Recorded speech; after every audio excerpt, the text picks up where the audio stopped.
आवाज येतोय का रे सगळ्यांना क्लिअर? एकदा सांगा फक्त. सगळ्यांना क्लिअरली आवाज येतोय? मागच्या लेक्चरमध्ये आपण पाहिलं होतं आपल्या 2 प्रश्नपत्रिका स्पष्टीकरण झालेलं आहे आता, बरोबर आहे. फक्त एकदा सांगा की सर्वांना आवाज व्यवस्थित क्लिअरली येतोय. सांगा लवकर, आवाज क्लिअरली येतोय सगळ्यांना? आवाज क्लिअरली येतोय का सांगा. लगेच आपण आपल्या लेक्चरला म्हणजे आपल्या आजच्या या तिसऱ्या प्रश्नपत्रिकाला, तिसऱ्या क्वेश्चन पेपरला, अनालिसिसला आपण काय करणार आहोत, सुरुवात करणार आहोत. फक्त एकदा मला सांगा आवाज क्लिअरली येतोय का सगळ्यांना? सगळ्यांना आवाज क्लिअरली येतोय?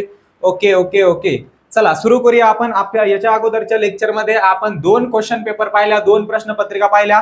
त्या 2 प्रश्नपत्रिकाचं आपण काय केलं, अनालिसिस केलं. अनालिसिस करणं म्हणजे नेमकं काय रे? आता सगळ्यात महत्वाचं कोणत्याही परीक्षेसाठी काय असतं, अनालिसिस करणं असतं, ते विश्लेषण करणं असतं, स्पष्टीकरण करणं असतं. म्हणजेच काय की जी काही क्वेश्चन पेपर असती, मागची झालेली भरती असो, मागची झालेलं कोणतीही परीक्षा असो, त्या परीक्षेचा क्वेश्चन पेपरचं सगळ्यात महत्वाचं, जे काही मुलं यशस्वी झालेले असतात, सक्सेसफुल झालेले असतात, त्या कोणत्याही मुलाला विचारलं तर ते एकच सांगत असतात की झालेल्या प्रश्नपत्रिकांचा व्यवस्थित अभ्यास करणं, व्यवस्थित अनालिसिस करणं. म्हणजेच काय करू शकतो आपण की जेवढ्या झालेल्या प्रश्नपत्रिका आहे त्या प्रश्नपत्रिकाचं अनालिसिस करून नेमकं आपल्याला परीक्षेसाठी महत्वाचे टॉपिक कोणते ते टॉपिक काढू शकतो. आणि ज्या वेळेस आपल्याला प्रश्न येणार आहे परीक्षेला, ते प्रश्न आपण कशा प्रकारे टॅकल करू शकतो, कोणत्या प्रश्नाला किती वेळ देऊ शकतो, अशा प्रकारचं वेगवेगळं नियोजन आपण काय करू शकतो, त्या झालेल्या प्रश्नपत्रिकामधून करू शकतो. म्हणून सगळ्यात महत्वाचं काय असतं की झालेल्या प्रश्नपत्रिका अभ्यासणं महत्वाचं असतं. ज्यावेळेस आपण झालेल्या प्रश्नपत्रिकाचं व्यवस्थित अनालिसिस करू त्यावेळेस आपल्याला टॉपिक कळणार की नेमकं टीसीएस, आता आपली वनरक्षक भरती मागची झालेली टीसीएस कंपनीने घेतली होती, बरोबर आहे.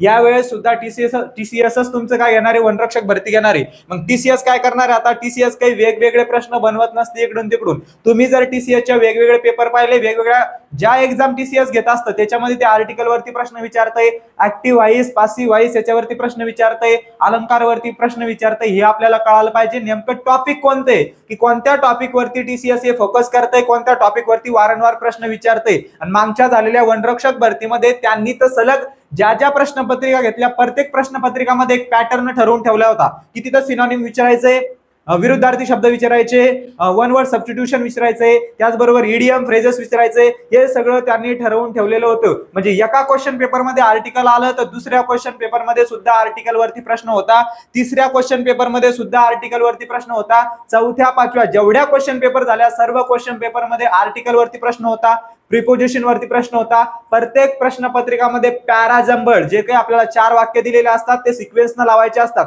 त्या सगळ्या या सर्व टॉपिक वरती टीसीएस न प्रश्न विचारले होते. एकदा का आपल्याला पॅटर्न कळाला, टीसीएस पॅटर्न कशाला म्हणत असते ते आपल्याला कळालं, नेमकं टीसीएस कोणत्या टॉपिक वरती फोकस करतंय ते आपल्याला कळालं पाहिजे. आता आपल्या भरपूर जणांच्या मनामध्ये कन्फ्युजन असतं की नेमकं मागच्या वर्षी आर्टिकल विचारलं, या वर्षी विचारणार का नाही विचारणार. 100% विचारणार, कारण की टीसीएस जी भरती घेत असते त्याच्यामध्ये आर्टिकल विचारत असत्या म्हणजे असत्या, बरोबर आहे. मग जर आपल्याला कळतंय की आर्टिकल वरती प्रश्न येतोय तर आपण काय करायला पाहिजे, आपण आर्टिकलचा चांगल्या प्रकारे अभ्यास करायला पाहिजे. आणि आर्टिकलचा अभ्यास करायला गेलो तर 3-4 लेक्चर मध्ये तुम्ही पूर्ण आर्टिकल संपून टाकाल. 3-4 लेक्चर मध्ये पूर्ण आर्टिकल तुम्हाला समजेल आणि आर्टिकलच तुम्हाला 2-3 क्वेश्चन म्हणजे तुमचे 5-6 मार्क आर्टिकल या टॉपिक वरती क्लिअर होत आहे. अजून काय पाहिजे, बरोबर आहे. म्हणजे हे जे काही टीसीएस न ठरलेले टॉपिक असतात ते टॉपिक आपल्याला अभ्यासणं गरजेचं आहे. हे टॉपिक एकदा आपण चांगल्या प्रकारे अभ्यासलं तर आपल्याला कळलं नेमकं जे काही टीसीएस आहे ते कोणकोणत्या टॉपिक वरती फोकस करत असतं. त्या टॉपिकला धरून त्याच टॉपिकचा आपण काय करू, अभ्यास करू. चला आजची आपली ही तिसरी क्वेश्चन पेपर आहे. याच्या अगोदर आपण 2 क्वेश्चन पेपर पाहिला, 2 प्रश्नपत्रिका पाहिल्या. त्या 2 प्रश्नपत्रिकांचं आपण अनालिसिस केलं, कोणकोणते टॉपिक आले, कोणकोणत्या टॉपिक वरचे प्रश्न आले आणि त्या प्रश्नाला एकदम सोप्या पद्धतीनं, सरळ पद्धतीनं आपल्या मराठी भाषेचा यूज करून, उपयोग करून, मदत घेऊन कशा प्रकारे सोडवायचं ते सुद्धा तुम्हाला सांगितलं.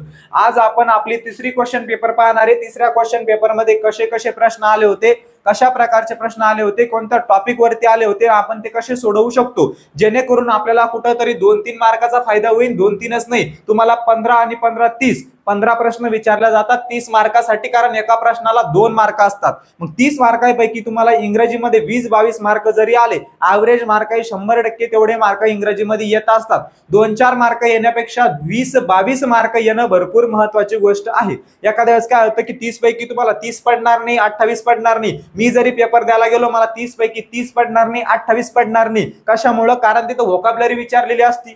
समानार्थी शब्द, विरुद्धार्थी शब्द, त्याचबरोबर तुमचे जे काही वाक्यप्रचार असत्या, म्हणी असत्या, हे सगळं विचारलेलं असतं. मग आता म्हणी एवढ्या मोठ्या आहे, सगळ्या म्हणी आपण पाठ करत बसू शकत नाही. समानार्थी शब्द, विरुद्धार्थी शब्द एवढे मोठे आहे की ते सगळे आपण पाठ करू शकत नाही. त्याच्यामुळे आपल्याला जे आलेले अगोदर, जे विचारलेले अगोदर त्याचाच अभ्यास करावा लागेल. त्याच्यावरती जे ऑप्शन्स आहे, जे पर्याय, त्या पर्यायाचा आपल्याला काय करावं लागेल, चांगल्या प्रकारे अभ्यास करावा लागेल. म्हणजे तो आपल्याला एक क्लू भेटू शकतो. नाही तर समानार्थी शब्द भरपूर आहे, सगळे समानार्थी शब्द आपण पाठ करू शकत नाही आणि पाठ पण करू नका, कारण आपल्याला 1 ते 2 प्रश्न आपली टीसीएस भरतीमध्ये किंवा वनरक्षक भरतीमध्ये सिनोनिम वरती विचारल्या जातात. मग 1-2 प्रश्नासाठी आपण पूर्ण 50, 100, 200, 500, 1000 एवढे समानार्थी शब्द पाठ करू शकत नाही. त्याच्यामुळे जे आलेले त्याचाच अभ्यास करायचा, कारण त्याच्यावरूनच जवळपास आपल्याला पुढच्या भरतीमध्ये प्रश्न पडत असतो. चला आपण आता करूया आपल्या प्रश्नांना सुरुवात. पहिलाच प्रश्न आपल्याला आलेला पॅराजंबलचा. कशाचा रे? पॅराजंबल. पॅराजंबल म्हणजेच काय की 4 वाक्य आपल्याला दिले असते, 4 वाक्याची आपल्याला काय करायची असते, सिक्वेन्स लावायची असते. फक्त 1 नंबरला कोणतं वाक्य येणार, 2 नंबरला कोणतं येणार, 3 नंबरला कोणतं येणार, 4 नंबरला कोणतं येणार, जेवढे वाक्य ते आपल्याला फक्त आणि फक्त सिक्वेन्स नुसार लावायचे असतात. चला बघा, आता बघूया. आता तुम्हाला इथे दिसतंय she remained unmarried and devoted her life to serving the poor and sick. आता ज्याला बिलकुल बी इंग्रजी कळत नसली, टेन्शन घ्यायचं नाही. सगळ्यात पहिले पाहायचं की आता याचं कॅपिटल लेटरनं कोणत्या वाक्याची सुरुवात झालेली आहे. म्हणजे एबीसीडी मध्ये जे कॅपिटल लेटर असतं, आपण लहानपणी स्मॉल लिपी आणि बिग लिपी, ज्याला कॅपिटल लेटर, स्मॉल लेटर माहिती असेल, जे आपण शिकलेलो होतो. आता इथं सगळं आपल्याला दिसतंय की प्रत्येक वाक्याची सुरुवात काय झालेली आहे, प्रत्येक वाक्याची सुरुवात झालेली आहे कॅपिटल लेटरनं. कशानं झालेली आहे? कॅपिटल लेटरनं. आता सगळ्यात महत्वाची एक गोष्ट लक्षात ठेवायची की कोणताही पॅसेज तयार करताना, कोणताही वाक्य तयार करताना त्या वाक्याची, त्या उतार्याची सुरुवात नाऊन होत असते. कशानं? नाऊन. नाऊन म्हणजे काय? नाम. नामानं सुरुवात होत असते. जर 4 वाक्यामध्ये तुम्हाला 3 सर्वनाम दिलेले आणि 1 नाऊन दिलेला आहे, तर त्या नाऊनच तुमच्या वाक्याची सुरुवात होणार आहे. आधी सर्वनामानं वाक्याची सुरुवात होत असती, उतार्याची सुरुवात होत असती, त्याच्यानंतर कशानं होत असती, प्रोनाऊन होत असती, म्हणजेच तुमच्या सर्वनामानं होत असती. आता मी कसं करणार? नाऊन घेणार आहे. विशाल हुशार मुलगा आहे. विशाल हुशार मुलगा आहे. मग काय म्हणणार? तो शाळेत जातो, तो पाणी पितो, तो अभ्यास करतो, तो इकडे तिकडे उड्या मारतो, काय जे करतो ते करतो. बरोबर आहे. म्हणजे नाऊन वापरल्यानंतर, नाम वापरल्यानंतरच मी काय वापरणार आहे? सर्वनाम, प्रोनाऊन वापरणार आहे. तर मी असं म्हणत, तो शाळेत जातो, विशाल हुशार मुलगा आहे, मग तो पाणी पितो, विशाल लय छान मुलगा आहे. म्हणजे सगळं काय झालं, इकडं तिकडं खिचडी सारखं मिक्स झालं.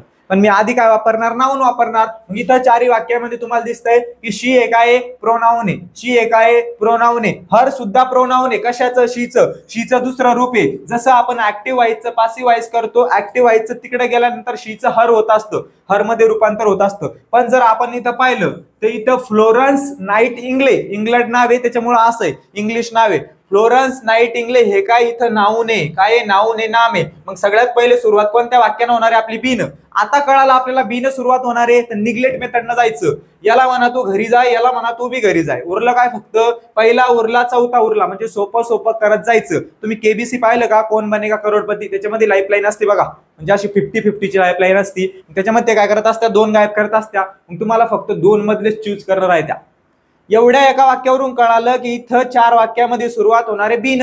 ह्या दोघाला म्हणायचं तुम्ही घरी जा, तुमचं आमचा काही संबंध नाही. मग उरला आता हे आणि हे. तरी तुम्हाला उत्तर नाही काढता आलं तर तुम्ही अंदाजी टोला मारून तिथं हे आणि हे, म्हणजे जास्त पॉसिबिलिटी तुमची उत्तर बरोबर येण्याची तिथं बनत असते. आता पुढे बघू आपण. Florence Nightingale was born on 12 May 1820 in Florence, Italy. की अशा नावाची मुलगी आहे. फ्लोरेन्स नाइटिंगले नावाची एक मुलगी आहे किंवा मुलगा बी असू शकतो, इंग्लिश नाव आहे. वॉज बॉर्न 12 मे 1820 ला तिचा जन्म झालेला आहे किंवा त्याचा जन्म झालेला आहे. कुठं? फ्लोरेन्स, इटली नावाच्या शहरामध्ये जन्म झाला. त्याच्यानंतर काय येणारे डी, हर इंटरेस्ट, तिच्याबद्दल काहीतरी माहिती सांगणार आहे. बरोबर आहे. तिचा इंटरेस्ट आहे. कशामध्ये इंटरेस्ट आहे?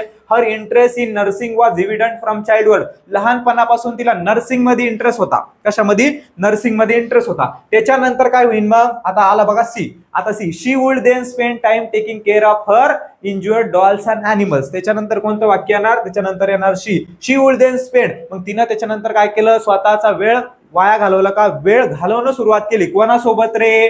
Taking care of her injured doll. तिच्या ज्या काही भावल्या होत्या, इंज्युअर्ड भावल्या, बरोबर आहे, ते तिचा खेळ असेल की त्याची काळजी घेणं आणि तिचे जे काही प्राणी असेल, पाळीव प्राणी, त्या पाळीव प्राण्याची मदत घेण्यासाठी तिने काय केलं? त्याच्यामध्ये तिचा वेळ ती वाया घालवत होती. वाया नव्हती घालवत, चांगलंच काम करत होती. चला शेवटचं वाक्य असणार आहे शी रिमेंड. रिमेंड या शब्दावरून कळालं पाहिजे. रिमेंड म्हणजे बाकी, म्हणजे शेवटचं असलेलं बाकी असलेलं वाक्य काय असणार आहे? ए असणार आहे. शी रिमेंड अनमॅरिड. ती शेवटपर्यंत काय राहिली? अनमॅरिड राहिली. म्हणजे तिनं लग्न केलं नाही. Devoted her life to serving the poor and sick. तिनं तिची पूर्ण जी लाईफ आहे, पूर्ण जे जीवन आहे ते गरीब लोकांची मदत करण्यामध्ये काय केलं, व्यतीत केलं. तिनं शेवटपर्यंत लग्न केलेलं नाही. मग समजलं आपल्या प्रश्नाचं उत्तर काय असणार आहे, BDCA. म्हणजे आपण अशा प्रकारे जर वाक्य बरोबर सिक्वेन्सला लावले तर त्या वाक्यांना काय होतो, त्या वाक्यांचा एक बरोबर उतारा तयार होतो आणि उतारा तयार झाल्यानंतर अर्थपूर्ण एक पॅसेज तिथे तयार होतो. समजलं. चला पुढचा प्रश्न बघा. चला पुढचा प्रश्न कशावर आहे रे, fill in the blank. Fill in the ब्लँकचा प्रश्न आला तर समजून घ्यायचा की वर्ब वरती प्रश्न आहे. कशावरती, जवळजवळ वर्ब वरती, म्हणजे क्रियापदावरती प्रश्न आहे. कशावरती, क्रियापदावरती प्रश्न आहे. चला कमेंट करा परापरा उत्तर. 2 सेकंद तुम्हाला देतो, 2 सेकंदामध्ये सर्वांचे उत्तर कमेंट झाले पाहिजे. सांगा लवकर प्रश्नाचं उत्तर काय येतंय तर सांगा सांगा सांगा सांगा सांगा लवकर, सांगा लवकर, सांगा सांगा सांगा सांगा काय उत्तर येणार रे याचं, सांगा सांगा. चला ओके. चला आता काय प्रश्न बघा, व्यवस्थित बघा, प्रश्न समजून घेणं गरजेचं असतं. प्रश्नामध्ये काय दिलेलं आहे, आय हॅव नेव्हर. आता नेवर शब्दावरून ओळखून घ्यायचं. नेवर म्हणजे काय, नेवर म्हणजे कधीच नाही. आता नेवर हा शब्द आला म्हणल्यावर हे कोणतं वाक्य रे, हे वाक्य आहे नकारार्थी. आता एक प्रश्न अभ्यास करताना आपल्याला 2-4 मार्काचा 5-6 मार्काचा काय झाला पाहिजे, अभ्यास झाला पाहिजे. म्हणजे 2-4-5 मार्काचा अभ्यास झाला पाहिजे. म्हणजे नकारार्थी वाक्यावरती जर आपल्याला प्रश्न आला तर तो सुद्धा आपला बरोबर आला पाहिजे. आता बघा, आय हॅव नेव्हर, मी कधीच नाही dash dash in his tall talk. आता टॉल टॉक म्हणजे काय रे, टॉल टॉक म्हणजे फेक्या मारणं. काय आपल्या भाषेमध्ये फेक्या मारणं. आपला एखादा मित्र असतो, फेक्या मारत असतो, नुसता गप्पा आणतो, माझ्याकडे हे माझ्याकडे ते, मी या हिरोनीला भेटलो होतो, त्या हिरोला भेटलो होतो. अशा फेक्या मारणं म्हणजे काय, टॉल टॉक म्हणजे बढाया मारणं. काय करणं, बढाया मारणे, गप्पा हाणणे म्हणजे टॉल टॉक. आता बघा, I have never dash dash in his talk, याचं बरोबर उत्तर काय असणार आहे, जे तुम्ही बरोबर सांगितलंय. बिलीव्ड म्हणजे काय रे, बिलीव्ड म्हणजे काय सांगा लवकर. बिलीव्ह म्हणजे काय, बिलीव्ह म्हणजे विश्वास करणं.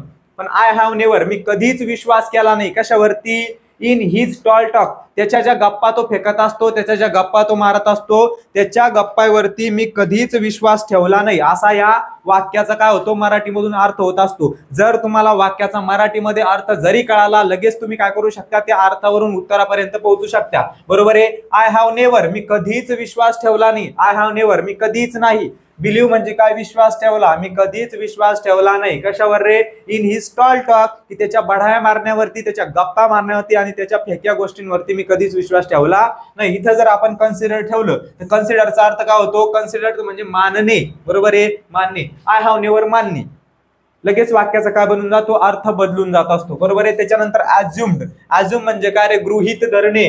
आय हॅव नेव्हर, मी कधीच गृहीत धरलं नाही. लगेच म्हणजे सगळं आपल्याला वाटतंय की गृहीत सुद्धा बसू शकतो, पण गृहीत बसणार नाही. कारण की आपल्याला इथं काय दिलेलं, टॉल टॉक. ज्यावेळेस आपण बिलीव्ड यो शब्द तिथं ठेवणार आहे, लगेच आपल्याला तो जो अर्थ वाक्यातून निघणार आहे, लगेच आपल्याला कळणार आहे की इथं बरोबर कोणता शब्द बसणार, बिलीव्ड हा शब्द बसणार आहे. आता राहिलं आपलं इथं रिलीड. रिलीड या शब्दाचा अर्थ लिहून घ्या, कारण आपल्याला नंतर याच्यावरती प्रश्न येत असतो. रिलीड म्हणजे अवलंबून राहणे. रिलीड म्हणजे काय रे, अवलंबून राहणे. यालाच तुम्ही डिपेंड राहणे असं म्हणू शकता, डिपेंडेंट ऑन. ओके, समजलं. चला पुढचा प्रश्न बघा. पुढच्या प्रश्नामध्ये select the most appropriate option to fill in the blank. परत फिल इन द ब्लँकचा प्रश्न आला. If no word is needed in the blank select no word. जर तुम्हाला इथं एखादा शब्द गरजेचा नसला टाकणार तर तुम्ही टाकू नका. म्हणजेच त्याचं उत्तर काय करा म्हणतो, नो वर्ड असं त्याचं उत्तर असणार आहे. पण जवळपास हे उत्तर कधीच नसतं. 100 मधलं एखाद्या वेळेस हे उत्तर असतं, जास्त करून हे उत्तर नसतं. त्याच्यामुळं काय करायचं की हे उत्तर टिक करायचं नाही. प्रश्न जरी जमला नाही तरी हे उत्तर टिक करायचं नाही. चला बघा आता, चिल्ड्रन वाच. आता लगेच कळतं, इथं द आहे, इथं आण आहे, इथं आहे म्हणजे आर्टिकल वरती प्रश्न आहे. परत सांगतोय, आर्टिकल वरती प्रश्न येतोय. आर्टिकलचा चांगल्या प्रकारे अभ्यास केलाच गेला पाहिजे. आर्टिकलचे जेवढे नियम आहे सगळे नियम आपले पाठ झाले पाहिजे. कारण की जेवढे नियम आहे तेवढे नियम फक्त तुम्ही 2-3 लेक्चर मध्ये समजून घेऊ शकता आणि 2-3 दिवसामध्ये ते पाठ करू शकता. जास्त मोठे नियम नाही, छोटे नियम आहे, लगेच आपल्याला ते समजणार आहे. तुम्ही 4-5 नियम जरी लक्षात ठेवले तरी भरपूर झाले. कशासाठी, आपल्या आर्टिकलसाठी. पण तुम्हाला अजून गार्डमध्ये आता आपल्या वनरक्षक भरतीला इतकंही गार्डमध्ये विचारत नाही, म्हणजे इतक्या खोल डीप मध्ये विचारत नाही की तिथं तुम्हाला सगळे नियम पाठ करावं लागेल. फक्त जे महत्वाचे नियम आहे तेवढे जरी तुम्ही पाठ केले, म्हणजे 5-6 नियम महत्वाचे, तेवढे नियम जर तुम्ही पाठ केले तर तुमचं काय होणार आहे, तेवढ्या नियमानंच तुमच्या आर्टिकल हा टॉपिक क्लिअर होणार आहे. बघा आता इथं काय येणार आहे आर्टिकल, इथं येणार आहे द. आता द का बरं येणार आहे, अ काय येणार नाही, ॲन काय येणार नाही. जर मी तुम्हाला सांगितलेले आर्टिकल वापरण्यासाठी सगळ्यात महत्वाचा शब्द असतो, जिथं आर्टिकल वापरायचंय त्याच्या पुढचा शब्द. मग इथं आर्टिकल वापरायचंय त्याच्या पुढचा शब्द कोणता आहे, चिल्ड्रन. मग चिल्ड्रन म्हणजे काय रे, मुले. मग मुले हा काय अनेक वचनी आहे, काय अनेक वचनी. अनेक वचनी आणि अनेक वचनी शब्दाच्या अगोदर कधीच ए आणि ॲन हे आर्टिकल वापरत नसतात. नियम आहे, लगेच क्लिक करायचा, पाठ करून ठेवायचा, तुमच्या वहीमध्ये लिहून ठेवायचा. काय की अनेक वचनी शब्दाच्या अगोदर द हे आर्टिकल वापरत नसतात. आता द आर्टिकल म्हणजे अनेक वचनी असा एखादा चिल्ड्रनच्या जागी तुम्हाला एखादा दुसरा शब्द दिला, मग त्याच्या अगोदर तुम्ही ए आणि ॲन आर्टिकल वापरणार का नाही. नियम लक्षात बसला. मग इथं काय येणार, द येणार. आता इथं बी द आहे, इथं बी द आहे, म्हणजे हा ऑप्शन गेला, हा ऑप्शन गेला. फक्त आपल्या 2 ऑप्शन मधलं एक उत्तर येऊ शकतं. चला पुढे जाऊया अजून. The children were playing near dash dash near the river. आता इथं परत काय येणार आहे, द. आता इथं द का बरं वापरलं, मी काय सांगितलं, जिथं आर्टिकल वापरायचंय, आर्टिकल वापरण्यासाठी त्याच्या पुढचा जो शब्द असतो तो खूप महत्वाचा असतो. मग याच्या पुढचा शब्द कोणता आहे, अरे याच्या पुढचा शब्द कोणता आहे, द च्या पुढचा शब्द आहे रिव्हर. रिव्हर म्हणजे काय रे, नदी. अजून एक दुसरा नियम लक्षात ठेवा, जे काही मोठमोठे महासागर असत्या, जलाशय असत्या, तलाव असत्या, नद्या असत्या, पर्वत असत्या, त्यांच्या अगोदर द हे आर्टिकल वापरत असत्या. दुसरा नियम व्यवस्थित लिहून घ्या. हिमालय झालं, मोठं पर्वत झालं, एखादी टेकडी झाली तिले प्रसिद्ध आहे, किंवा एखादं उंच शिखर झालं, कळसुबाई झालं, बरोबर आहे, किंवा माउंट एव्हरेस्ट झालं, किंवा एखादं राष्ट्रीय उद्यान झालं, मोठमोठे उद्यान प्रख्यात एखादी जागा झाली, विशिष्ट पुतळे झाले, स्टॅच्यू झाले, त्याच्या अगोदर द हे आर्टिकल वापरत असत्या. नोट डाऊनच करून ठेवायचं, कळालं. मग इथं सुद्धा काय येणार आहे, द येणार आहे. The children were playing near the river, की जे काही लहान मुलं नदीच्या बाजूला खेळत होते. When one of them lost his balance and fell, काय झालं की 4-5 मुलं कुठेतरी नदीच्या जवळ खेळत होते आणि त्याच्यामधल्या एकाचं काय झालं, बॅलन्स बिघडलं, संतुलन बिघडलं आणि तो त्या नदीमध्ये पडला. असा या वाक्याचा काय होतो, मराठीमध्ये अर्थ होता. समजलं. मग इथं बरोबर आर्टिकल काय येणार आहे, द हे आर्टिकल येणार आहे. प्रत्येक नियम तुम्हाला व्यवस्थित सांगतोय. ज्यावेळेस टॉपिक आपण घेऊ, एकदा प्रश्नपत्रिका घेऊन घेतल्या आपण 10-15, आपण टॉपिक सुद्धा घेऊ. एकदा टॉपिक घेतल्यानंतर त्याच्यामध्ये सगळे नियम मी तुम्हाला लिहून देईन की हा नियम असतो. महत्वाचे नियम लिहून देईन. जास्त डीप मध्ये आपल्याला जायचं नाही. जे महत्वाचे नियम आहे, ज्या नियमावरून आपण द आर्टिकल कुठं वापरायचं, अ आर्टिकल कुठं वापरायचं, ॲन आर्टिकल कुठं वापरायचं, एवढं समजून घेऊ. तेवढे नियम आपल्यासाठी भरपूर झाले. ओके, चला पुढचा प्रश्न बघा. Select the most appropriate option to fill in the blank. परत फिल इन द ब्लँकचा प्रश्न आहे. ओके, सोपासा प्रश्न आहे. लगेच सोपासा प्रश्न आहे. चला बघा. Select the most appropriate option to fill in the blanks. आपल्याला 4 ऑप्शन दिलेले, 4 ऑप्शन मधला इथे एक ऑप्शन वापरायचा आहे. आता माय फ्रेंड, इथं क्लॉज आहे. काय क्लॉज, तुम्ही जर क्लॉजचे लेक्चर केले असेल, क्लॉज तुम्हाला समजत असेल तर हे तुम्ही लगेच सोडवशाल. क्लॉज नसन बी समजत तर मराठी आपल्याला मदत कोण करणार, मराठी आपली माय आहे, आपली मातृभाषा, 100% मदत करणार. थोडं तरी तुम्हाला समजतं. माय फ्रेंड म्हणजे काय, माझा मित्र. एवढंही समजत नाही की आपल्याला, एवढं तरी समजतं, माझा मित्र. लेग म्हणजे काय रे, पाय, बरोबर आहे. वॉज फ्रॅक्चर्ड झाला म्हणजे काय रे, ते पाय तुटला त्याचा, बरोबर आहे, फ्रॅक्चर्ड झाला. Has recovered now. रिकवर्ड म्हणजे काय की माझा मित्र ज्याचा पाय फ्रॅक्चर झाला होता, तुटला होता, ज्याच्या पायाला जखम झाली होती, त्याचा पाय आता रिकवर झाला म्हणजे कसा, बरा झाला. आपण नाही म्हणत का रनिंगला गेल्यानंतर आपल्याला रिकव्हरी पाहिजे, बरोबर आहे, आपल्या बॉडीला रिकव्हरी पाहिजे, तसं रिकवर झालेला आहे. म्हणजे लगेच कळतंय. माय फ्रेंड, माझा मित्र ज्याचा पाय फ्रॅक्चर झाला होता, म्हणजे तुटला होता म्हणजे थोडंसं लागला असेल त्याला, बरोबर आहे. फ्रॅक्चर झाला होता, तो रिकवर्ड झाला म्हणजे तो बरा झालेला आहे. म्हणजे इथं काय येणार, इथं ज्याचा हा शब्दच ठेवावा लागणार आपला. मग ज्याचा हा शब्द मराठीमध्ये, इंग्रजीमध्ये ज्याचा हा शब्दाला कोणता शब्द आहे बघा. विच म्हणजे काय रे, कोणता. विच या शब्दाचा अर्थ होत असतो कोणता, कोणती, कोणते. मग माझा मित्र कोणता, पाय फ्रॅक्चर्ड, रिकवर्ड. आता इथं बसतं की इथं कोणता ठेवल्यानंतर वाक्य बरोबर अर्थपूर्ण जुळणार आहे का, जुळणार नाही. हुम बघा, आता हुम, माय फ्रेंड हुम, माझा मित्र ज्याला, हुम म्हणजे काय रे, ज्याला, कोणाला, बरोबर आहे. माझा मित्र ज्याला पाय, चालन का, अर्थपूर्ण होईल का, होणार नाही. चला पुढं. आता हुज बघू आपण. माय फ्रेंड, हुजचा अर्थ होत असतो ज्याचा, कोणाचा, बरोबर आहे. माझा मित्र ज्याचा, बसतंय बरोबर. My friend whose leg, my friend whose leg, my friend whose leg was fractured has recovered now. माझा मित्र ज्याचा पाय खराब झाला होता, थोडासा तुटला होता, फ्रॅक्चर्ड झाला होता, तो आता कसा झालेला आहे, रिकवर झालेला आहे, म्हणजे त्याचा पाय चांगला झालेला आहे, बरा झालेला आहे. जर आपण शेवटचं ऑप्शन इथं ठेवलं म्हणजे हु म्हणजे काय रे, कोण. माझा मित्र कोण पाय, माझा मित्र कोण पाय रिकवर्ड फ्रॅक्चर्ड, समजतंय. अर्थ बसतोय कुठेतरी, अर्थ बसत नाही. ज्यावेळेस तुम्ही तिथं हुज ठेवशाल, रिकाम्या जागी हुज ठेवशाल, त्यावेळेस पूर्ण वाक्य कसं बनन, अर्थपूर्ण बनणार आहे. म्हणजे ह्या प्रश्नाचं बरोबर उत्तर काय असणार आहे, ऑप्शन नंबर 3 पर्याय क्रमांक 3 असणार आहे. समजलं. कशाचा प्रश्न आहे रे, हा प्रोनाउनचा प्रश्न आहे. हे सगळे काय प्रोनाउन आहेत, ज्याला आपण रिलेटिव्ह प्रोनाउन म्हणत असतो. कोणते प्रोनाउन, रिलेटिव्ह प्रोनाउन म्हणत असतो, संबंधी सर्वनाम म्हणत असतो, ते हे सगळे प्रोनाउन आहे. आता बघा, select the most appropriate meaning of given idiom. Idiom म्हणजे काय रे, वाक्यप्रचार. खाली एक वाक्यप्रचार दिलेला आहे, त्याचा अर्थ, त्याचा समानार्थी अर्थ तुम्हाला खालील ऑप्शन मध्ये शोधायचं सांगितलेलं आहे. शोधा मग लवकर शोधा. And in smoke. आता काही केला सगळ्याला अर्थ हे पाठ नसतात. आता एवढे सगळे वाक्यप्रचार आहे, भरपूर वाक्यप्रचार आहे, बरोबर आहे. जसे मराठीमध्ये एवढे सगळे वाक्यप्रचार आहे, तसे इंग्रजीमध्ये सुद्धा भरपूर वाक्यप्रचार आहे. मग आपण एवढे सगळे 1-2 प्रश्नासाठी सगळे वाक्यप्रचार पाठ करू शकत नाही. पण काही वाक्यप्रचार असे असतात, ते वाचल्यावरच आपल्याला त्याच्यातला अर्थ कळत असतो. त्या प्रश्नावरूनच आपण उत्तरापर्यंत पोहोचू शकतो. कसं लगेच सांगतो बघा. आता बघा आता इथं काय रे, एंड. एंड म्हणजे काय, एवढा तरी आपला शब्दपाठ असतो. एंड म्हणजे काय, समाप्त. एंड म्हणजे काय, समाप्त. And in smoke. आता स्मोक म्हणजे काय, स्मोक म्हणजे काय, बिड्या पिणं वगैरे, त्याला स्मोक म्हणत असतात, बरोबर आहे की नाही. स्मोक म्हणजे काय, जे बिड्या पित्या, तंबाखू वगैरे खात्या, स्मोकिंग म्हणत असतो आपण, ऐकलं असं, बरोबर आहे. त्याला काय म्हणत असतं, स्मोक म्हणत असते. एंड इन स्मोक म्हणजे काय रे, काहीतरी वाईट झालं. आता स्मोक म्हणजे चांगली गोष्ट आहे का, वाईट गोष्ट आहे. एंड म्हणजे समाप्त झालं, म्हणजे काहीतरी समाप्त झालं, काहीतरी बिघडलं. लगेच याच्यावरून आपला अर्थ कळतो की कुठेतरी निगेटिव्ह गोष्ट आहे, नकारात्मक. जर आपल्याला आपले जे वाक्यप्रचाराचे प्रश्न सोडवायचे असेल, फक्त 2 गोष्टीवर डिपेंड आहे. कोणत्या, एक सकारात्मक गोष्ट, दुसरी नकारात्मक गोष्ट. कोणती, सकारात्मक आणि नकारात्मक. या 2 गोष्टीवरती हे काय होतं रे, हे काय होतं, याचं उत्तर निघत असतं. बघा आता, एंड इन स्मोक म्हणजे काय रे, एंड इन स्मोक याचा अर्थ होत असतो निष्फळ होणं. काय होणं, निष्फळ होणं, निष्फळ होणे, निष्फळ होणे. कळतंय का, निष्फळ होणे, काहीच कामाचा न राहणे, खराब होऊन जाणे, म्हणजे निगेटिव्ह गोष्ट आहे की नाही, नकारार्थी गोष्ट आहे की नाही. हा, त्याचा अर्थ आपल्याला शोधायचा आहे, म्हणजे समानार्थी. म्हणजे खालच्या 4 वाक्यामधलं एक वाक्य नकारार्थी पाहिजे, निगेटिव्ह पाहिजे, ते आपल्याला शोधायचं आहे. बघा मग, to perform magic tricks. To perform magic tricks म्हणजे काय रे, चमत्कार घडवून आणणं. पहिल्या वाक्याचा अर्थ काय होतो, काहीतरी चमत्कार घडवून आणणं. याचा आणि याचा काही संबंध आहे का. आता ही निगेटिव्ह गोष्ट आहे, चमत्कार घडवून आणणं म्हणजे काय, काहीतरी मॅजिक आहे, बरोबर आहे. म्हणजे चांगली गोष्ट आहे, सकारात्मक गोष्ट आहे, पॉझिटिव्ह गोष्ट आहे. म्हणजे हे याचं उत्तर येणार आहे का नाही, आपल्याला याचा समानार्थी शोधायचा आहे, बरोबर. To disappear from you. Disappear म्हणजे काय, अदृश्य होणे, दिसे नासा होणे. मग दुसऱ्या प्रश्नाचं, दुसऱ्या ऑप्शनचं, दुसऱ्या पर्यायाचं आपलं जे काही अर्थ असणार आहे तो काय असणार आहे, दिसे नासा होणं, अदृश्य होणं, गायब होणं. मग गायब होणं याचा काही संबंध आहे का नाही, आपल्याला काय पाहिजे, निष्फळ होणं, खराब होणं, बिना कामाचं होणं.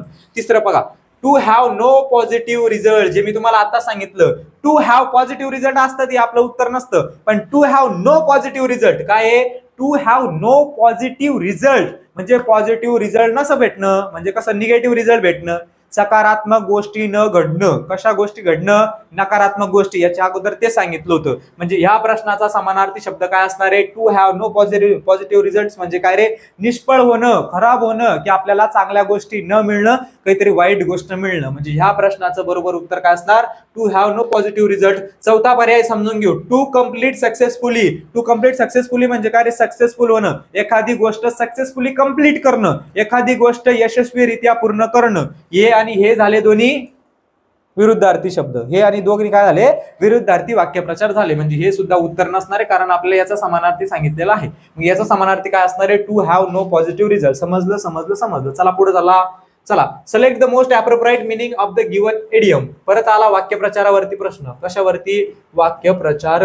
परत वाक्यप्रचारावरती प्रश्न आला आणि आपल्याला समानार्थीच विचारला. कशाचा समानार्थी विचारला, वाक्यप्रचाराचा समानार्थी विचारला. बघा मग आता, गिव्ह इयर टू. आता हे वाचल्यानंतरच आपल्याला कळून जातं, गिव्ह म्हणजे काय रे, देणे. गिव्ह म्हणजे काय, देणे. इयर म्हणजे काय, कान. मग इयर टू, कान देणे, याचा अर्थ होत असतो कान देणे. आता कान देणे वाक्यप्रचार कशा असतात आपल्याला माहिती आहे. कान देणं म्हणजे काय रे, कान देणं म्हणजे कान काढून देणं नाही. कान देणं म्हणजे काय? कान काढून देणं का? नाही. कान देणं म्हणजे आता एखादं कोणीतरी गप्पा आणत असलं, आपण तिकडे कान देतो, म्हणजे कसं?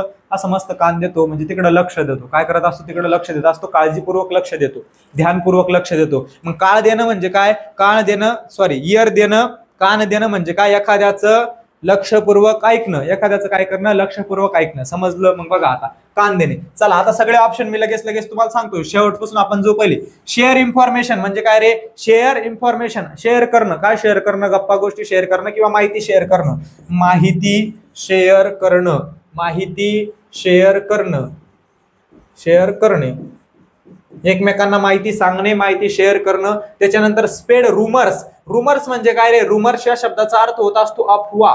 काय? अफवा. अफवा पसरवणं, की बाबा मी रात्री भूत पाहिलं होतं, बरोबर की नाही, याला म्हणत असते अफवा. मग अफवा पसरवणं. तिसरा काय? अफवा पसरवणं. मग याचा आणि याचा काही संबंध आहे का? अफवा पसरवणं आणि कान देणं, काळजीपूर्वक ऐकणं, याचा आणि याचा काही संबंध आहे का? नाही. किंवा इथं खाली शेअर इन्फॉर्मेशन, माहिती शेअर करणं, एकमेकांना माहिती सांगणं, याचा आणि याचा कुठे संबंध दिसतोय? समानार्थी दिसताय का? नाही. दुसरं बघा, हिअर सेक्रेट. सेक्रेट म्हणजे काय? आपल्या सेक्रेट गोष्टी आपण कोणाला सांगत नसतो. हिअर सेक्रेट म्हणजे काय? आपल्याला दुसऱ्याचं सेक्रेट ऐकायला लय आवडत असतं, की तो सेक्रेट सांग बाबा मला काहीतरी, तो पर्सनल आहे का ते मला काहीतरी सांग. म्हणजे सेक्रेट, हिअर सेक्रेट म्हणजे काय? सेक्रेट ऐकणं, एखाद्याचं गुपित ऐकणं, गुपित ऐकणं, एखाद्याचं रहस्य ऐकणं. याचा आणि याचा सुद्धा काही संबंध नाही, ते समानार्थी नाही. पण जर आपण पहिलं ऑप्शन बघितलं तर पहिल्या ऑप्शनचा अर्थ काय होतो? लिसन. लिसन म्हणजे काय? लहानपणीच आपल्याला म्हणायचं, पुस्तकामध्ये असायचं, लिसन केअरफुली, किंवा आपले सर म्हणायचे listen carefully, listen the word carefully, listen the poem carefully, असं आपले सर आपल्याला म्हणत होते. म्हणजे याचं बरोबर उत्तर काय असणार आहे? लिसन केअरफुली. लिसन केअरफुली म्हणजे काय रे? काळजीपूर्वक लक्ष देणं. समजतंय? समजतंय? समजतंय? म्हणजे याचं बरोबर उत्तर काय असणार आहे? लिसन केअरफुली. समजलं? आता अशाच प्रकारची जर तुमचा वाक्य जरी पाठ नसलं, तुमचे वाक्यप्रचार पाठ नसले, तर तुम्ही वाचून जरी त्याचं मराठीमध्ये ट्रान्सलेट केलं तुम्ही ना, तर त्याच्या उत्तरापर्यंत तुम्ही पोहोचू शकता. चला पुढचा प्रश्न बघा. पुढच्या प्रश्नामध्ये काय सांगितलं? Select the most appropriate option to fill in the blanks. If no word is needed, no word select करा. खाली परत काय सांगितलं? हे प्रश्न वाचत बसायचा नाही, फक्त सांगितलं काय? Fill in the blank. Fill in the blank भरायचे, एवढंच लक्षात ठेवायचं. एखाद्याच आर्टिकल ऑप्शन मध्ये दिसले तर समजून घ्यायचं की आर्टिकल वरती प्रश्न आहे. कशावरती? आर्टिकल वरती प्रश्न आहे. मग बाकीचा सगळा प्रश्न वाचण्यामध्ये जास्त वेळ वाया घालवायचा नाही. आपण प्रश्न वाचण्यामध्ये जास्त वेळ जर घालवला तर काय होतं? ओके, थोडं हळू घेऊ का? हळू घेऊ. ओके, हळू घेऊ. चला, जास्त फास्ट होतंय का? हळू घेऊ. चला बघा आता. Select the most appropriate option to fill in the blank. No word is needed in the blank. आता खाली फिल इन द ब्लँक्स दिलेली आहे म्हणजे काय रे? रिकामी जागा. रिकामी जागा भरायची. रिकामी जागा जर नसली, आता लगेच इथं कळतं ए अँड द. प्रश्न सुद्धा वाचायची गरज नसती. ज्यावेळेस आपल्याला प्रश्न दिसला, प्रश्नाच्या खाली दिसतंय इथं ए, इथं काय ए? अँड ए. इथं काय ए? The a. इथं a and a the a. Okay, a and the. आपल्याला कळतं हे काय? आर्टिकल आहे. काय आहे? आर्टिकल आहे. आता आर्टिकल वरती कितवा प्रश्न आहे हा? कितवा प्रश्न आहे? दुसरा प्रश्न आहे. मागच्या क्वेश्चन पेपर मध्ये बी दोन प्रश्न आले होते आर्टिकल वरती. कळतंय ना? आर्टिकल वरती प्रश्न येतोय. ह्या भरतीमध्ये 2 आले होते, पुढच्या भरतीमध्ये 1 तर येईल. आपल्याला 2 मार्क तर देऊन जाईल, कारण एका प्रश्नाला 2 मार्क भेटत असतात. बरोबर आहे. त्याच्यामुळे सगळ्यात महत्वाचं आर्टिकल हा टॉपिक करणं गरजेचं आहे. पॅरा जंबड करणं गरजेचं आहे. ज्यावेळेस आपण प्रश्नपत्रिका संपवू त्यावेळेस मी तुम्हाला महत्वाचे टॉपिक सांगणार आहे की आपल्याला कोणकोणते महत्वाचे टॉपिक असे ज्याचा अभ्यास करायचा आहे की त्याला TCS फोकस करत असतं. बरोबर आहे. आपण सगळ्या प्रश्नपत्रिका क्वेश्चन पेपर अनालिसिस करत असतो. अनालिसिस मधून आपल्याला कळतं की नेमकं इंग्रजीचे हे टॉपिक महत्वाचे. जास्त टॉपिक तुम्हाला सांगणार नाही. जे टॉपिक तुम्हाला 30 पैकी 26-27 मार्क देऊन जातील तेच टॉपिक तुम्हाला सांगत.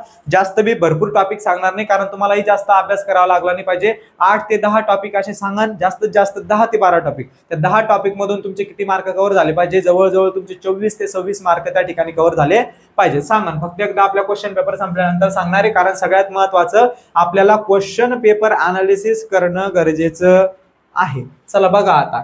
Dash dash honorary degree was confirm on the actor for his contribution to the cinema.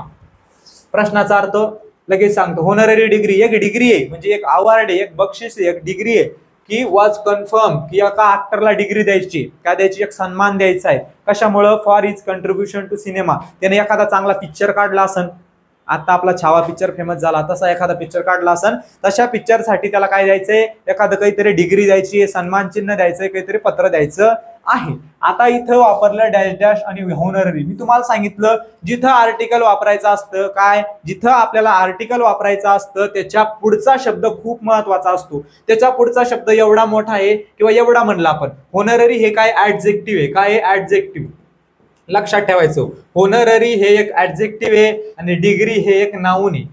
Degree काय हे एक नाऊन आहे, नाम आहे, आणि इथं होनररी काय, होनररी हे एक ऍडजेक्टिव्ह आहे. आता लगेच लक्षात येतं HONORA. आता थोडंसं कन्फ्यूज करणार आहे. मी मागच्या एका लेक्चरमध्ये तुम्हाला सांगितलं होतं कधी कधी एच असल्यावर सुद्धा आपल्याला एन हे आर्टिकल वापरता येतं किंवा वापरावं लागतं. आपल्याला एवढंच माहिती असतं की AEIOU यानं जर या शब्दाची सुरुवात होत असली त्यावेळेसच एन आर्टिकल वापरत असत्या, बरोबर आहे, वापरत असत्या.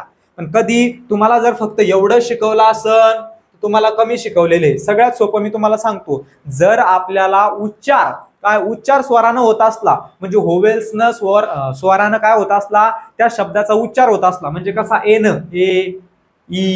AEIO असा काय होत असला उच्चार होत असला त्यावेळेस एन आर्टिकल वापरत असलं. मग इथं कोणताही शब्द असो, एच असो, बी असो, टी असो, एफ असो, कोणताही, फक्त उच्चार कशानं झाला पाहिजे, स्वरानं झाला पाहिजे. म्हणजे ए असा उच्चार आला पाहिजे, ओ आला पाहिजे. मग कधी कधी यू असा उच्चार येतो, यू उच्चार आल्यानंतर आपण ए आर्टिकल वापरत असतो, एन वापरत नसतो. म्हणजे हे सोपे सोपे वेगवेगळे नियम आहे जे आपल्याला कन्फ्यूज करत असतात आणि त्या सिली मिस्टेकमुळे आपला मार्क जात असत्या. जे काही भरती घेणारा असतात TCS वाले त्याला माहिती असतं मुलं कुठं चुकणार आहे, कुठं चूक करणार आहे, म्हणून ते तसेच प्रश्न टाकत असतात. ते सुद्धा आपल्याला कळालं पाहिजे. बघा मग आता इथं काय येणार आहे, इथं एन आर्टिकल वापरलं जाणार आहे. कोणतं एन आर्टिकल, कारण की याचा वाचताना तुम्ही जर होनररी असं याला कधीच वाचत नसत्या. होनररी याचं प्रोनाउन्सिएशन होत नसतं, याचं प्रोनाउन्सिएशन ओनररी असं होत असता. म्हणजे याचा उच्चार कसा होणार आहे, याचा उच्चार ओनररी, याला वाचताना ओनररी असं वाचायचं. कारण यच इथं सायलेंट असतो. सायलेंट असणं म्हणजे काय, त्या यशला तुम्ही तुमच्या वाचनामध्ये घेतच नाही. याचा आणि याचा काही संबंध राहत नाही, म्हणजे ओचा संबंध राहणार. याला म्हणा तू बाहेर जाय. मग यच नंतर कोणता शब्द आहे, ओ शब्द आहे. मग ओ काय आहे, ओ हा स्वर आहे. उच्चार कशाने होतोय, ओ न होतोय, ओनररी. मग ज्यावेळेस उच्चार स्वरानं झाला त्यावेळेस ए आर्टिकल वापरत असत्या, सॉरी एन आर्टिकल वापरत असत्या, एन हे उपपद वापरत असत्या. आणि ज्या वेळेस एखादी निश्चित काहीतरी गोष्ट असली, वस्तू असली, काही स्मारक असलं, काय जे असलं त्याच्या अगोदर द हे आर्टिकल किंवा अनेक वचनी नाऊन असलं, अनेक वचनी नाम असलं त्यावेळेस काय वापरत असत्या, द हे आर्टिकल वापरत असत्या. सिंग्युलर असलं तर ए वापरत असता. कळतंय, समजतंय. भरपूर सारे नियम आर्टिकल याच्यामध्ये आहे, सगळे नियम तुम्हाला व्यवस्थित सांगणार. या प्रश्नाचं आपलं बरोबर उत्तर असणार आहे an honorary degree was conferred on the actor for his contribution to cinema. चला पुढे बघा, चला पुढे बघा लवकर. बघा आता पुढचा प्रश्न बघा. Part of the following sentence have been given as option. काय पण select the option that contains spelling error. जर आपल्याला फक्त डोळ्यानं एवढं दिसलं स्पेलिंग एरर तर एवढा सगळा प्रश्न वाचत बसायचा आणि हे समजून घ्यायचं की फक्त याच्यामध्ये स्पेलिंग एरर आहे, म्हणजे वाक्यामध्ये एरर नाही, स्पेलिंग एरर आहे, स्पेलिंग मध्ये एरर आहे. याच्यामध्ये एखादा शब्द असा आहे, एखादे दोन शब्द असे की त्याची स्पेलिंग चुकलेली आहे, आपल्याला फक्त ती स्पेलिंग शोधायची असते. बरोबर बघा आता आय फाउंड, मला सापडलं, फाउंडची स्पेलिंग बरोबर आहे. आता जे महत्वाचे शब्द असतात बरोबर आहे ते शब्दामध्ये स्पेलिंग मिस्टेक असते. त्याच्यानंतर लिंग हा सुद्धा बरोबर आहे. अनकन्सिन्युअन्स हा शब्द इथं चुकीचा आहे. UNCON यस नंतर सी वापरायला पाहिजे होतं कारण याची स्पेलिंग अशी असती. मग त्याच्यानंतर IOUS अशी अनकन्सियस ची स्पेलिंग अशी असती. लक्षात ठेवायचं कधी अनकन्सियस ची स्पेलिंग कशी असती अशी, म्हणजे अशा स्पेलिंग वरती एरर वरती तुम्हाला प्रश्न आला तर त्याची स्पेलिंग तुम्हाला अशी आहे ते कळालंच पाहिजे. जे महत्वाचे शब्द असतात त्याच्या स्पेलिंग मध्ये मिस्टेक असती, म्हणजे हे काय असणार आहे, हे उत्तर असणार आहे. जर तुम्हाला याची स्पेलिंग सुद्धा माहित नसली पण तुम्हाला ज्या स्पेलिंग बरोबर येत असत्या त्या जर माहिती असल्या, तुम्हाला माहिती आहे द मॉर्निंग बरोबर आहे, असेंब्ली सुद्धा बरोबर आहे. इथं दिसतंय का असेंब्ली, इथं असेंब्ली. एखाद्या वेळेस असेंब्लीची चुकीची दिलेली असू शकते, कन्फ्युजन होतं. मग असेंब्लीची तुम्हाला माहिती आहे बरोबर आहे. त्याच्यानंतर फाउंड माय फ्रेंड हे सुद्धा बरोबर आहे, लगेच कळतं. ऑन द ग्राउंड ड्युरिंग हे सुद्धा बरोबर आहे, सोपं माहित असतं. फक्त तुम्हाला पहिल्या आणि दुसऱ्या वाक्यामध्ये काय होणार आहे, थोडंसं कन्फ्युजन होणार आहे. पण इथं जर तुम्ही बघितलं तर अनकन्सियस हा जो शब्द आहे, हा जो शब्द इथं बरोबर दिलेला आहे बघा. इथं हा काय आहे, ही स्पेलिंग मिस्टेक आहे, स्पेलिंग एरर आहे. काय आहे, स्पेलिंग इरर, म्हणजे ह्या प्रश्नाचं बरोबर उत्तर काय असणार आहे? पर्याय क्रमांक 2, कारण त्याच्यामध्ये अनकॉन्शियसची स्पेलिंग चुकीची. जसं आपण अगोदरच्या क्वेश्चन पेपर मध्ये पाहिलं होतं की आपल्याला बिझनेसची स्पेलिंग चुकीची दिली होती, एका याच्यामध्ये हेविएस्ट ची चुकीची दिली होती, एका याच्यामध्ये आपली जी की पावती असती बरोबर रिसिप्ट ती स्पेलिंग चुकीची दिली होती. म्हणजे आपल्याला स्पेलिंग एरर असणार आहे, फक्त एखादा शब्द असणार आहे त्या शब्दाची स्पेलिंग चुकीची दिलेली असणार आहे. इथं अनकॉन्शियसची स्पेलिंग चुकीची म्हणून ते काय असणार आपलं उत्तर असणार आहे. चला पुढे, select the most appropriate option to fill in the blank. Fill in the ब्लँकचा प्रश्न आला, एक तर आपल्या क्रियापदावरती राहू शकतो, प्रिपोजिशन वरती राहू शकतो, आर्टिकल वरती राहू शकतो. ऑप्शन वरून जायचं, ऑप्शन वरून समजतं की प्रश्न कशावरती. आता इथंच लगेच कळत होतं, इथं काय कळत होतं, कशामध्ये रे, याच्यामध्ये लगेच कळत होतं, कशामध्ये, ह्या प्रश्नामध्ये कळत होतं. इथं यांनी काय म्हटलंय, फिल इन द ब्लँक्स म्हणलेलं आहे. तिथं प्रश्नामध्ये त्यांनी काय म्हणलं, त्यांनी प्रश्नामध्ये असं म्हणलं की इथं आर्टिकलचा उच्चार वगैरे काही दिसतंय का तुम्हाला? नाही. पण आपण याच्यावरून ओळखलं की आर्टिकलचा प्रश्न आहे. कशावरून? ऑप्शनवरून. कळते? भरपूर वेळा आपण ऑप्शनची मदत घेऊन उत्तर काढू शकतो, भरपूर वेळा तसंच आपण करायचं आहे. चला प्रश्न बघा पुढचा. आता have you dispose dash dash your old school. आता हा जो प्रश्न आहे हा प्रिपोजिशनचा आहे. कशाचा आहे? प्रिपोजिशन. हा प्रश्न कशाचा आहे? प्रिपोजिशनचा आहे. म्हणजे ज्याला आपण मराठीमध्ये शब्दयोगी अव्यय म्हणत असतो. काय म्हणत असतो? शब्दयोगी अव्यय म्हणत असतो, त्याचा हा प्रश्न आहे. मग इथं आता हे वाचल्यानंतर कळतं आउट, विथ, ऑफ, बाय, हे काय आहे? हे सगळे प्रिपोजिशन आहे. लगेच कळालं की हा प्रश्न कशाचा आहे? प्रिपोजिशनचा आहे. मग आता इथं आउट म्हणजे काय? बाहेर, बरोबर आहे. विथ म्हणजे काय? सोबत.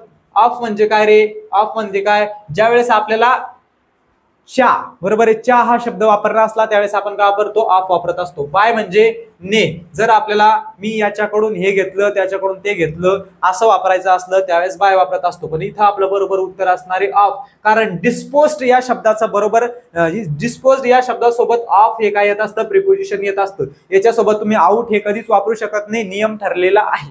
त्याच्यानंतर विथ सुद्धा वापरू शकत नाही, बाय सुद्धा वापरू शकत नाही. त्याच्यानंतर तुम्हाला डिस्पोज नंतर ऑफ हेच प्रिपोजिशन वापरावं लागणार आहे. कोणतं? ऑफ. आता बघा काय होतं, have you disposed of. Disposed of म्हणजे काय रे? विल्हेवाट लावणं. काय लावणं? विल्हेवाट लावणं. म्हणजे कशाची विल्हेवाट? बघा, have you disposed of your old school books, की तुझ्या शाळेचे जे काही जुने पुस्तकं आहे, ओल्ड बुक्स आहे, त्याची तू विल्हेवाट लावली का? म्हणजे ते तू कोणाला दिले? मित्राला दिले का? आपण काय करायचो? जुने पुस्तकं विकायचो. बघा, आपली 10वी झाली, 10वी झाल्यानंतर आपले पुस्तक आपण आपल्या मित्रांना द्यायचो अर्धा किमतीमध्ये वगैरे, आम्ही करायचो. तुम्ही सुद्धा करतच असाल. तुम्ही, मी काही वेगळा नाही, तुमच्या एवढाच आहे मी, त्याच्यामुळे मी करायचं म्हणल्यावर तुम्ही सुद्धा करत असणारच. Okay, have you disposed of your old school books, म्हणजे तुमचे जे काही जुने काय होते? स्कूल बुक होते, ते तुम्ही विल्हेवाट लावत होते का? चला बघा, याचं बरोबर उत्तर काय असणार आहे? ऑफ असणार आहे. आउटचा अर्थ सांगितला, विथचा अर्थ सांगितला, बायचा सुद्धा अर्थ सांगितला. हे सुद्धा प्रिपोजिशन अभ्यासायचे व्यवस्थित.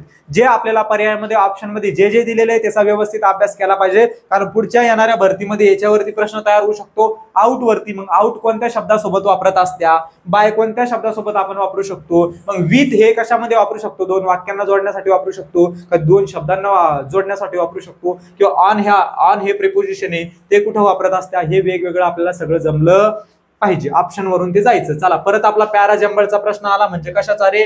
पॅराजंबल म्हणजे कशाचा प्रश्न? सिक्वेन्सचा प्रश्न. मग लावा सिक्वेन्स, आता लवकर सिक्वेन्स लावा. बघा, a cyber attack is a malicious attempt to. आता लगेच इथं कळतंय, इथं काय रे? इथं D1. भरपूर वेळा मी तुम्हाला काय सांगितलेलं आहे, आपल्याला ऑप्शन वरून उत्तर काढायचंय. कशावरून? ऑप्शन वरून. आता इथं D न सुरुवात आहे, इथं D न सुरुवात आहे, इथं D न सुरुवात आहे, इथं बी D न सुरुवात आहे.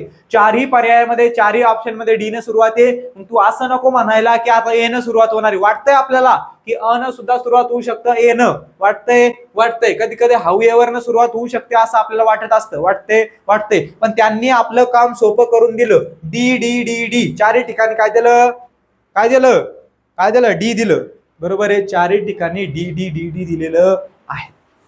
चला, त्याच्यामुळे डी न सुरुवात होणार एवढं कळालं. कशाने? डी न. चला बघूया आपण आता. चला, D. We can not imagine today's life without the internet, की आपण इंटरनेट शिवाय जगू शकत नाही.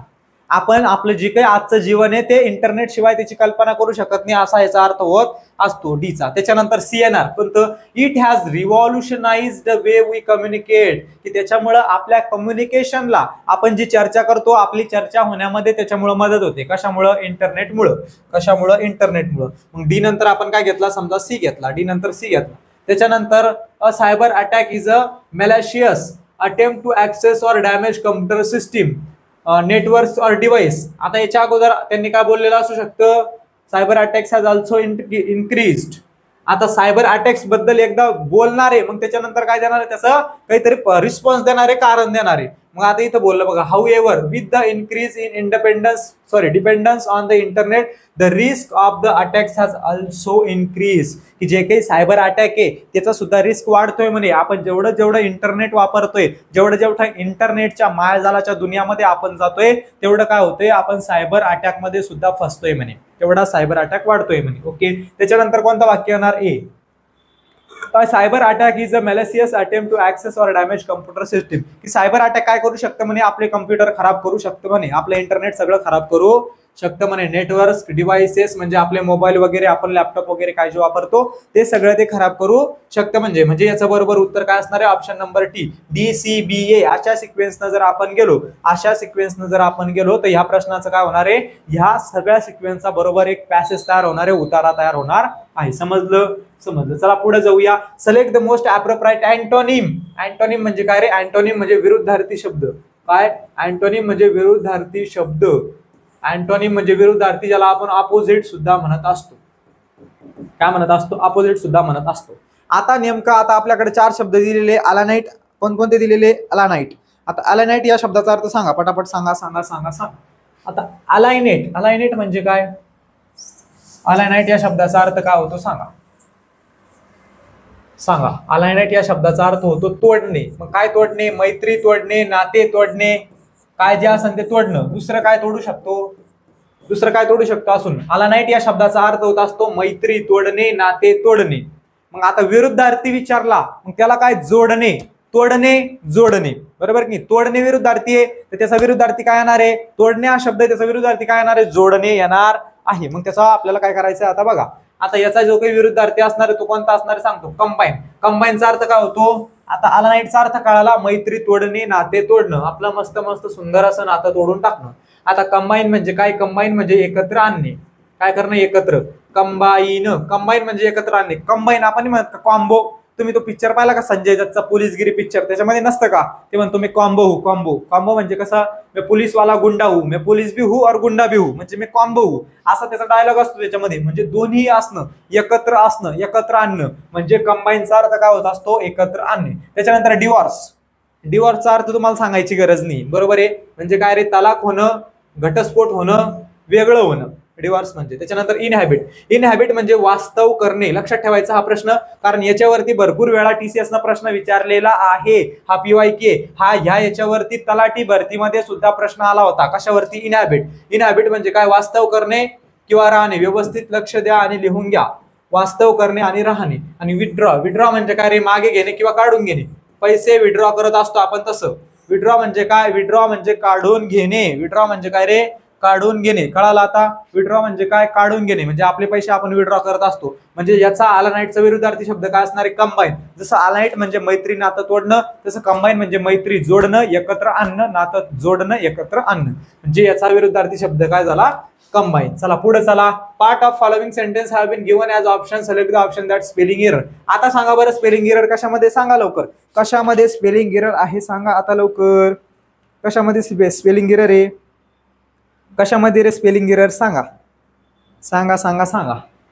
आता बघा इथं दिसतंय, इन माय ओपिनियन माझ्या मते, you have the qualification to pursue हा शब्द कधीच कुठंच कोणत्याच डिक्शनरीमध्ये नसतो. तर परस्यूची स्पेलिंग अशी आहे. कशी आहे, परस्यू या शब्दाची स्पेलिंग अशी आहे, PURSUE अशी. PERSUE अशी स्पेलिंग कोणत्याच डिक्शनरीमध्ये नाही, कुठेच नाही. म्हणून याची जी बरोबर स्पेलिंग काय असणार आहे, PURSUE अशी असणार आहे. इथं बघा पहिलं जे ऑप्शन ते काय असणार आहे, ते चुकीचं असणार आहे, म्हणजे आपलं उत्तर असणार आहे. त्याच्यामध्ये स्पेलिंग चुकीचे, बाकीचं क्वालिफिकेशन बरोबर आहे, ओपिनियन बरोबर आहे, फाईन आर्ट्स सुद्धा बरोबर आहे. बाकीच्या सगळ्या ऑप्शन मध्ये सगळं काय आहे, सगळ्या जे काही ऑप्शन आहे त्या ऑप्शन मध्ये सर्व स्पेलिंग बरोबर आहे. फक्त पहिलं ऑप्शन असं आहे की त्याच्यामध्ये काय आहे, त्याच्यामध्ये स्पेलिंग मिस्टेक आहे. ती कोणत्या शब्दामध्ये, परस्यू शब्द असा लिहित असते आणि डिक्शनरी मध्ये सुद्धा असाच असतो. चला पुढे बघा, select the most option, select the option that can be used one word substitution. म्हणजे याच्यासाठी काय वापरायचं आहे आपल्याला, एकच शब्द वापरायचा आहे, ज्याच्या खाली अंडरलाईन केली असती त्याच्यासाठी एक शब्द वापरणं म्हणजे one word substitute. When I was abroad, मी अब्रॉडला होतो. अब्रॉड हे ठिकाण आहे आता, बरोबर आहे, विदेशातलं ठिकाण आहे. I was abroad, I had a strong desire. Strong desire म्हणजे काय रे, तीव्र इच्छा असणं. काय असणं, तीव्र इच्छा असणं. स्ट्रॉंग डिझायर, एकदम मजबूत काहीतरी इच्छा असणं, अपेक्षा. आपण कसं ठरवतो, नाही आता मी वनरक्षक बनून राहीन, मग तीव्र इच्छा आहे, माझं डिझायर आहे, माझं स्वप्न आहे, मी आता बनून राहीन म्हणजे बनून राहीनच, तशी तीव्र इच्छा करणं. आपण म्हणतो सकाळी लवकर जायचं, ग्राउंडला जायचं, त्याच्यानंतर अभ्यास करायचा, उद्या मी 5 तास अभ्यास करणार, 6 तास, एक दिवस करायचा, 2 दिवस करायचा, तिसऱ्या दिवशी जायचं ते व्हायचे. बरोबर का नाही, असं करायचं नाही, थोडा करायचा पण मन लावून करायचा, आणि जो परीक्षेला अपेक्षित आहे, ज्याच्यावरती प्रश्न येत असतो तोच करायचा. चला बघा, टॅलेंट. टॅलेंट म्हणजे काय रे, हुशार असणं किंवा ज्ञान असणं. टॅलेंट म्हणजे हुशार असणं किंवा ज्ञान असणं माणसाकडं. हंगर म्हणजे काय, हंगर म्हणजे भुकेला. आता हे दोन्ही शब्द मी लिहिले, या दोन्ही शब्दाचा आणि याचा समानार्थी मेळ खातो का, एकत्र अर्थ येतो का, नाही. त्याच्यानंतर लाइकिंग. लाइकिंग म्हणजे काय रे, लाइकिंग म्हणजे आवडणे. इथं आवडणे याचा काही संबंध आहे का, नाही, समानार्थी सांगितलेला आहे. मग याचा समानार्थी काय असणार आहे, क्रेविंग. काय असणार आहे, क्रेविंग. क्रेविंग म्हणजे काय, तल्लफ लागणे. काय लागणे, तल्लफ लागणे म्हणजे काहीतरी तीव्र खाण्याची इच्छा होणे, तीव्र इच्छा होणे. म्हणजे हा क्रेविंग आणि अ स्ट्रॉंग डिझायर हे दोन्ही काय झाले, समानार्थी शब्द झाले. कळाला आता, त्याचाच आपल्याला वन वर्ड सबस्टिट्यूशन शोधायचा होता. म्हणजे अशा प्रकारे आपण काय करू शकतो, एखाद्या वेळेस ऑप्शन कट करून बरोबर जे उत्तर येणार आहे त्या उत्तरापर्यंत आपण पोहोचू शकतो. म्हणजे या प्रश्नाचं बरोबर उत्तर काय असणार आहे, ते काय असणार आहे, क्रेविंग असणार आहे. आता select the most appropriate synonym. बाकीचं वाचत बसायचं नाही, सिनोनिम म्हटलं तर समानार्थी शब्द. मग बघा आता याचा समानार्थी काय येणार आहे सांगा. आता कॅलामिटी म्हणजे काय रे, कॅलामिटी म्हणजे डिझास्टर, म्हणजेच काय, आपत्ती, मोठं संकट, खूप मोठे संकट असणे किंवा आपत्ती असणे. भूगोलामधला खूप महत्वाचा काय असणं, आपत्ती असणं, खूप मोठे संकट असणे किंवा आपत्ती असणे. मग आता याचा आपल्याला काय शोधायचं आहे, समानार्थी शोधायचं आहे. मग बघा आता, मिरॅकल म्हणजे काय रे, मिरॅकल म्हणजे जादू. मिरॅकल म्हणजे काय, जादू, चमत्कार. मिरॅकल म्हणजे चमत्कार, मिरॅकल म्हणजे चमत्कार. वंडर म्हणजे काय, वंडरफुल. आपण नाही म्हणत का, हाऊ वंडरफुल, किती भारी आहे, किती आश्चर्यचकित आहे, बरोबर आहे. म्हणजे वंडर म्हणजे काय, आश्चर्य. सोपं असतं, इंग्रजी फक्त समजून घ्यायचं असतं. हर्डल. हर्डल म्हणजे काय रे, हर्डल म्हणजे अवघड, अडथळा, अडथळा, अडथळा, अडथळा किंवा अडचण. हर्डल म्हणजे अडथळा किंवा अडचण. हे सगळे शब्द, हे शब्द ध्यानात ठेवा. हर्डल हा शब्द परत येऊ शकतो, रिपीट होऊ शकतो, लक्षात ठेवा. मिरॅकल हा शब्द सुद्धा येऊ शकतो, महत्वाचा आहे. शेवटचा शब्द म्हणजे डिझास्टर. आपल्याला धडा होता दहावीला, डिझास्टर मॅनेजमेंट, आपत्ती व्यवस्थापन, तिथूनच कळतं. डिझास्टर म्हणजे काय, मोठं संकट असणं, मोठं संकट असणं, आपत्ती असणं म्हणजे काय, डिझास्टर. म्हणजे आपला जो काही कॅलामिटी आहे, कॅलामिटीचा जो काही समानार्थी शब्द असणार आहे तो कोणता असणार आहे, डिझास्टर असणार आहे. कळाला आता, सगळे प्रश्न व्यवस्थित कळाले. चांगल्या प्रकारे 15च्या 15 प्रश्न आपण घेतलेले आहे. सगळ्यांना 15च्या 15 प्रश्न व्यवस्थित कळाले असन. क्वेश्चन पेपर घेतोय म्हणून आपण फास्ट मध्ये घेतोय. ज्यावेळेस आपण टॉपिक घेऊ, टॉपिक एकदम व्यवस्थित, हळूवारपणे व्यवस्थित समजून घेऊ. फक्त आपल्याला क्वेश्चन पेपर मधून समजून घ्यायचंय की नेमकं कोणकोणते क्वेश्चन आपल्याला परीक्षेमध्ये विचारले जात असतात, कशा प्रकारे विचारले जात असतात, कोणत्या टॉपिक वरती विचारले जात असतात आणि कशा प्रकारे आपण ते सोडवू शकतो. ओके, सगळ्याचे सगळे 15 क्वेश्चन सगळ्यांना कळाले का सांगा लवकर. सगळ्यांना 15चे 15 क्वेश्चन कळाले आहे का सांगा. सगळ्यांना लेक्चर व्यवस्थित कळालं नाही तर कमेंट मध्ये सांगायचं. एखादा प्रश्न कळाला नाही तुम्ही परत सांगा. म्हणजे ज्यावेळेस आपण पुढचं लेक्चर घेऊ त्या पुढच्या लेक्चर मध्ये मी तुम्हाला सगळं व्यवस्थित सांगणार आहे. कळालं का सांगा लवकर, सांगा. आणि आपण सोडवून पाहिजे, सगळे प्रश्न आपण सोडवून पाहिजे. समजलं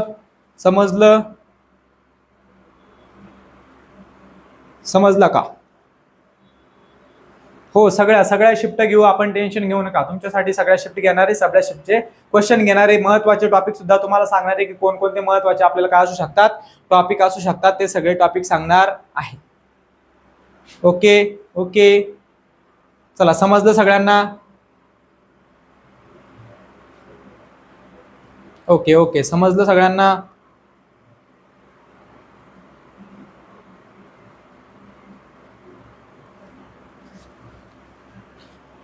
चला, सगळ्यात महत्वाचं आपल्या वनरक्षक भरतीसाठी इंग्रजीचा विषय हा खूप महत्वाचा आहे. म्हणून मी तुम्हाला परत सांगत असतो, इंग्रजी विषय खूप महत्वाचा आहे. त्या विषयामुळेच आपण मागे राहत असतो. तुमच्या सगळ्या 24च्या 24 प्रश्नपत्रिका घेणारे, सगळ्या 24 प्रश्नपत्रिकाचं स्पष्टीकरण घेणारे, जेणेकरून तुमचे मार्क वाढण्यामध्ये, बूस्ट होण्यामध्ये काय होईल, कुठेतरी काय होईल, फरक पडणार आहे.